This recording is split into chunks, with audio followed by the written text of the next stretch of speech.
요한이 전한 거룩한 복음입니다.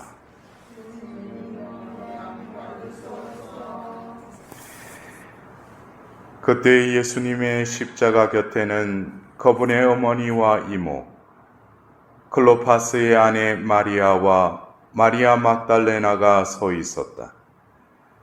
예수님께서는 당신의 어머니와 그의 곁에 선 사랑하시는 제자를 보시고 그 어머니에게 말씀하셨다. 여인이시여, 이 사람이 어머니의 아들입니다. 이어서 그 제자에게 이분이 내 어머니시다 하고 말씀하셨다. 그때부터 그 제자가 그분을 자기 집에 모셨다. 그 뒤에 이미 모든 일이 다 이루어졌음을 아신 예수님께서는 성경 말씀이 이루어지게 하시려고 목마르다 하고 말씀하셨다. 거기에는 신포도주가 가득 담긴 그릇이 놓여 있었다. 그래서 사람들이 신포도주를 듬뿍 적신 해면을 우슬초 가지에 꽂아 예수님의 입에 갖다 대었다. 예수님께서는 신포도주를 드신 다음에 말씀하셨다. 다 이루어졌다. 이어서 고개를 숙이시며 숨을 거두셨다. 그날은 준비일이었고 이튿날 안식일은 큰 축일이었으므로 유다인들은 안식일에 시신이 십자가에 매달려 있지 않게 하려고 십자가에 못 박힌 이들의 다리를 부러뜨리고 시신을 치우게 하라고 빌라도에게 요청하였다. 그리하여 군사들이 가서 예수님과 함께 십자가에 못 박힌 첫째 사람과 또 다른 사람의 다리를 부러뜨렸다. 예수님께 가서는 이미 숨지신 것을 보고 다리를 부러뜨리는 대신 군사 하나가 창으로 그분의 옆구리를 찔렀다. 그러자 곧 피와 물이 흘러나왔다.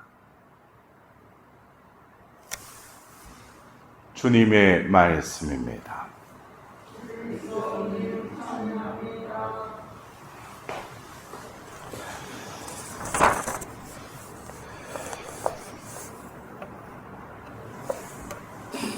우리가 성령 강림 대축일로 성령이 임하시면서 교회가 본격적으로 이 땅에서 시작되었는데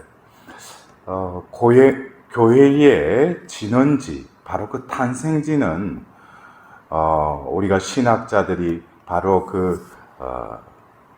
오늘 우리가 들었던 이 요한복음 19장 34절, 그 안식일이 오기 전에 그 시신을 그 나무에 매달아 두면 안 된다고 신명기에 나와 있는 그 말씀처럼 그들을 어떤 죽음을 어떻게 보면 인위적으로 죽게 하고 그들을 나무에서 이렇게 끄집어 내리려고 했는데 예수님 양편에 있던 그 제수들은 어떻게 됐어요? 아직 숨이 붙어 있었죠.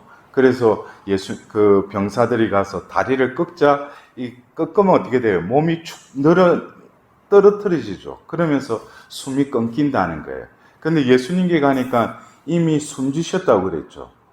그러자 그 구약에 그분의 뼈가 하나도 상하지 않으리라는 그 예언이 이루어지면서 결국 그 병사 하나가 그 예수님의 옆구리를 찌르자 그 옆구리에서 피와 물이 흘러나왔다. 이것이 바로 교회의 탄생지라는 거예요.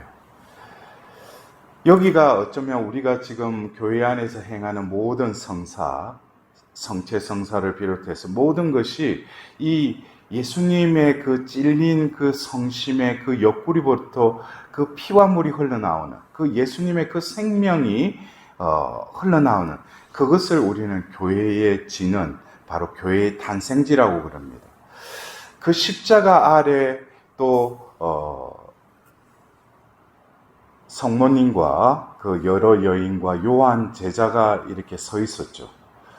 그래서 오늘 우리가 이 교회의 어머니이신 동정 마리아 기념일을 이렇게 우리가 맞이하고 지내면서 성모님의 역할은 제가 그 전에 한번 그 강론 때도 우리 신자분들에게 말씀드렸지만 하나님의 그 구원의 레이스에 있어서 성모님은 바톤의 역할을 하셨다라고 제가 그렇게 비유를 했습니다. 왜냐하면은 성부로부터 성자께로 이어지는 또 그 레이스에 있어서 다음 주자에게 그 바톤을 넘겨줄 때 바톤을 받고 또 바톤을 이렇게 넘겨주는 그 바톤의 역할을 한 것이 바로 성모 마리아라는 거죠. 그리고 성자로부터 성령께로 이어지는 그 구원 계획에서도 성모님은 바톤의 역할을 하십니다. 그리고 지금 우리가 그 교회가 이 땅에서 하나님 예수 그리스도의 그 구원 사업을 개성하여서 계속 이어서 가는 이 시대는 어쩌면 이 성령의 이 시대에서 결국 때가 되면은 모든 것이 완성되는 성부께로 이어지는, 그래서 성령으로부터 또 성부께로 바톤을 이어주는 그 역할도 이 마리아가 하신다는 것입니다.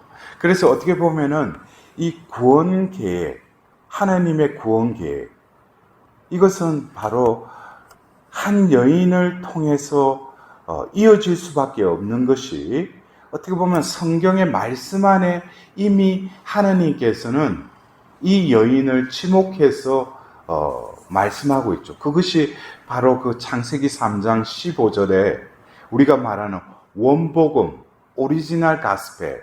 왜 이것을 복음이라고 하는가? 분명히 오늘 우리가 들었던 이 창세기의 이 원제서라는 그들이 하지 말라고 했던 그 선악과 나무 열매를 따먹었죠. 그럼 따먹었으면 어떻게 돼야 돼요? 창세기 2장 17절에는 이 동산에 있는 모든 나무 열매를 따먹되 동산 한가운데 있는 선과 악을 알게 하는 그 나무 열매를 따먹지 마라. 따먹는 날 너희는 반드시 죽는다 그랬어요. 그것이 어떻게 보면 선악과 검령이라는 창세기 2장에 하나님께서 말씀을 하셨어요. 말씀을 하셨으면 그 말씀은 이루어져야죠. 근데 창세기 3장에 그들이 선악과 나무를 따먹었잖아요. 그럼 죽었어야죠. 근데 바로 이 3장 15절에 보면 여자의 후손에 대한 말씀을 선포하십니다. 여러분도 안 그래요? 아담과 하와가 죽어버리면 후손이 없죠. 근데 하나님께서는 그들이 죄를 지었음에도 불구하고 후손을 이어가겠다는, 그것이 바로 복음이라는 거예요. 그래서 우리가 이 성경을 보면은 창세기 4장부터 아브라함이 나오기까지 그 4장부터 11장에 어떤 여러 가지 족보가 나와요. 그 족보가 나오는데 우리는 이 성경을 읽으면서 뭐 셋으로부터 또 노아, 또 그 이어지는 그 아브라함으로 이어지는 그 족보가 있는 반면에 또 그 카인의 계열의 족보가 또 창세기 4장부터 이렇게 이어져요. 그래서 두 개의 계보가 이렇게 이어지는데, 그것은 결국 이 원복음을 구전을 통해서 들었던 이들이 이 복음의 말씀을 믿고 따랐던 이들, 그것이 결국 믿음의 아버지신 아브라함으로 이어진다는 것이죠. 그리고 이 원복음을 무시하고 그냥 그 카인의 계열, 그냥 인간들로 타락한 그 세상 속에서 살아가는 그 계보를 창세기 4장부터 11장에 이렇게 그 정리를 해놨습니다. 그래서 어쩌면 이러한 그 하나님의 그 구원 의지, 이 창세기 3장 15절에 나는 너와 그 여자 사이에, 내 후손과 그 여자의 후손 사이에 적개심을 일으키리니 여자의 후손은 너의 머리에 상처를 입히고 너는 그의 발꿈치에 상처를 입히리라. 결국 그 여자의 후손 중에 바로 그 사탄의 머리를 쳐부술 그분이 이 땅에 오셨죠. 바로 그분이 그리스도이시죠. 예수 그리스도. 그래서 이 창세기 3장 15절에 이미 뭡니까? 여자의 후손이란 그 여자가 어떤 분이라는 거예요? 이어서 20절에 뭡니까? 사람은 자기 아내의 이름을 하와라 하였다. 그가 살아있는 모든 것의 어머니가 되었기 때문이다. 라고 이렇게 성경은 적혀 있습니다. 근데 참 저는 이게 성경을 읽어보면 우리가 성모 마리아가 등장한 것이 루카복음 1장에 가브리엘 대천사가 그 나자렛의 한 요셉과 약혼한 한 처녀를 찾아가게 하셨다. 근데 그때 등장하는 그 여인이 마리아지 않습니까? 그렇다면 마리아의 등장은 어떻게 보면 바로 그때의 마리아의 이름이 거론되지만 이 구원 계획에 있어서는 하나님께서는 그 구약의 예언자들을 통해서 이미 뭡니까? 이 여인에 대해서 이야기하고 있답니다. 스바니아스나 또 특히 그 이사야서 7장 14절에 처녀가 잉태하여 아들을 낳으리니 라는 그 예언을 이미 구약의 예언자를 통해서 예언케 하시죠.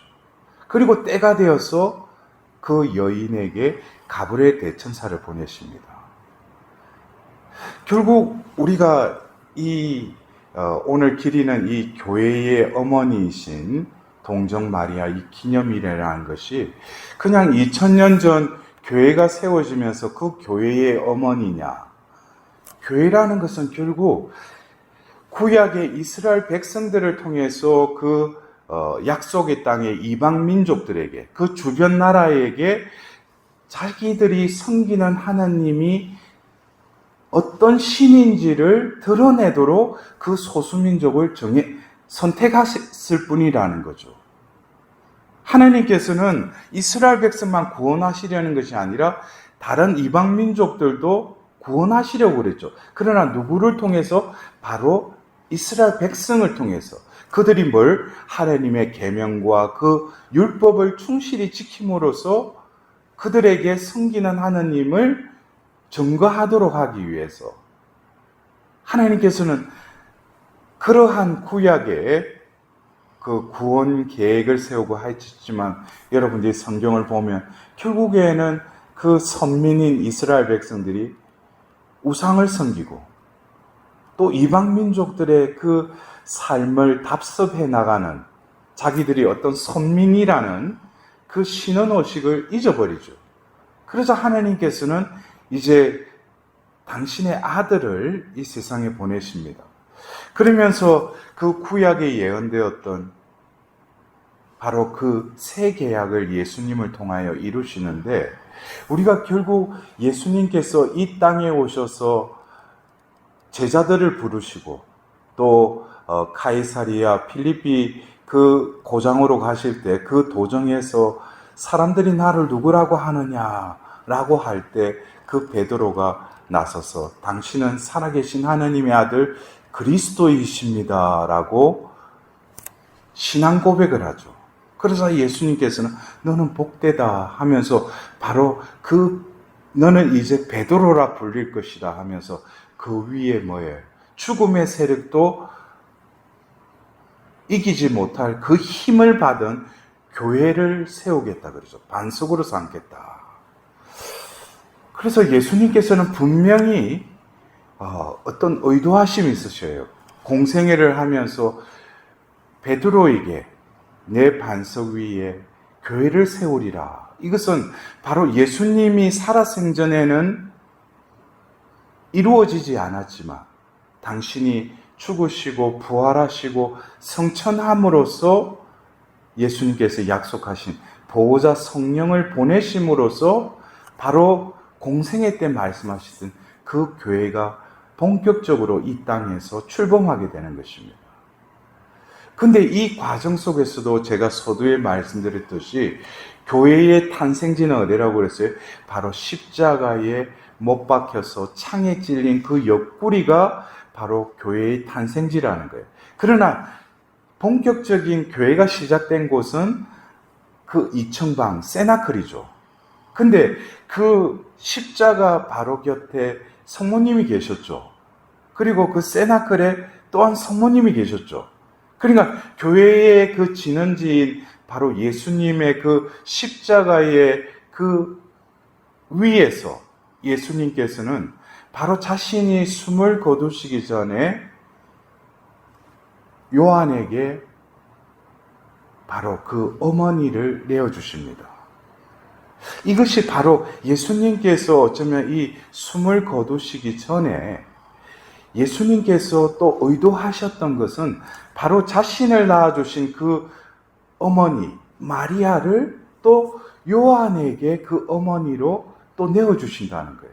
그러자 이 19장 20절에 그날부터 그분을 자기 집에 모셨다라고 이 요한복음사가는 전하고 있죠.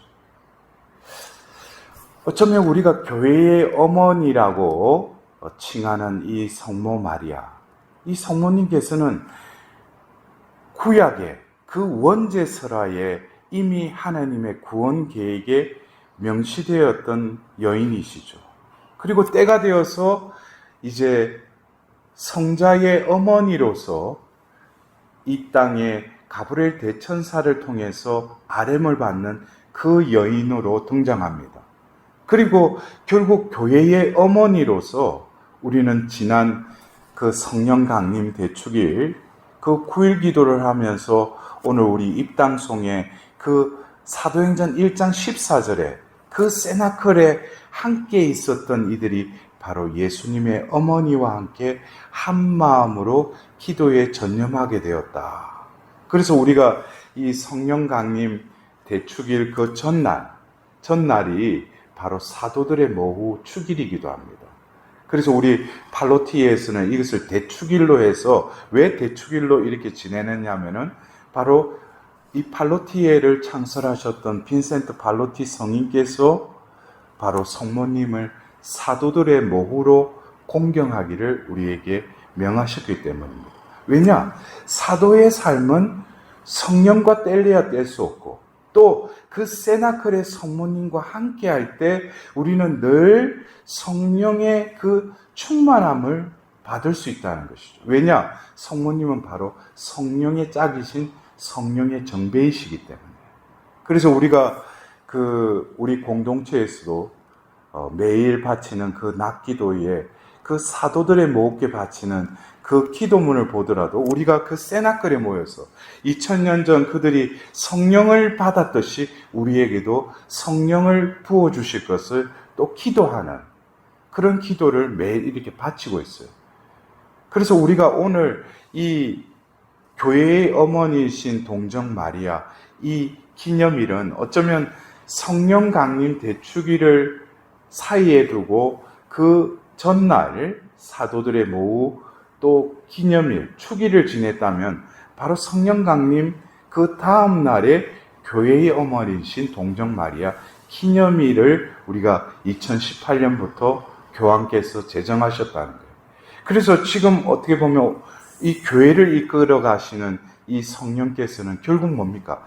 교회가 이어지기 위해서 십자가에서 그 교회가 시작되었던 바로 그 십자가 아래 계셨던 그 마리아를 요한 제자에게 이분이 내 어머니시다라고 내어주셨고 또 그 예수의 어머니께서 세나클에서 모여서 그 제자들을 성령 강림을 맞이하도록 그 중심에 계셨고 더불어서 성령 강림 사건을 통해서 교회가 시작되면서 성모님은 거기서 자신의 임무가 끝난 것이 아니라 바로 이 교회 안에서 교회가 시작되었고 교회가 출범되었던 그 자리에 함께 하셨던 그 성모님께서는 지금도 교회 안에 어머니로서 현존하고 계신다는 것이죠.